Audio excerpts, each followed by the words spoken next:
খুলনার পাইকগাছা উপজেলার বাড়িতে চুরি করতে এসে চোখে মুখে সুপার গ্লু দিয়ে এক গৃহবধূকে ধর্ষণ করেছেন চোর। সোমবার 12 ফেব্রুয়ারি সকালে আশঙ্কাজনক অবস্থায় তাকে খুলনা মেডিকেল কলেজের হাসপাতালের ওয়ান স্টেপ ক্রাইসিস সেলে ভর্তি করা হয়েছে।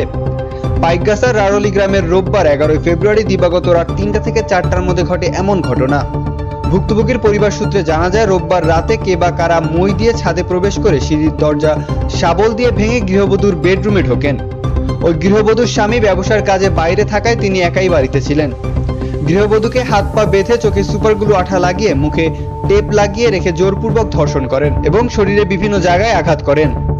এ সময় একজোড়া স্বর্ণের কানের দুল এবং আনুমানিক 2 লক্ষ টাকা নিয়ে পালিয়ে যান চোর। পরে গৃহবধূর চিৎকারে আশেপাশের লোকজন এসে তার স্বামীকে খবর দেন এবং তাকে হাসপাতালে ভর্তি করা হয়। গৃহবধূর স্বামী বলেন, একতলা ছাদের ওপরে সিঁড়িঘর খোলা ছিল। আমার স্ত্রীর চোখ ও মুখে সুপারগ্লু আঠা দিয়ে আটকে দেয় ধর্ষক। আমার স্ত্রী কথা বলতেই পারছে না, তাই কয়জন চোর ছিল এখনই বলা যাচ্ছে না। এ ব্যাপারে সহকারী police super D circle Mohammad Saiful Islam ও পাইকগাছা থানার officer in charge OC Mohammad Obaidur Rahman জানান, খবর পেয়ে ঘটনাস্থল পরিদর্শন করেছেন।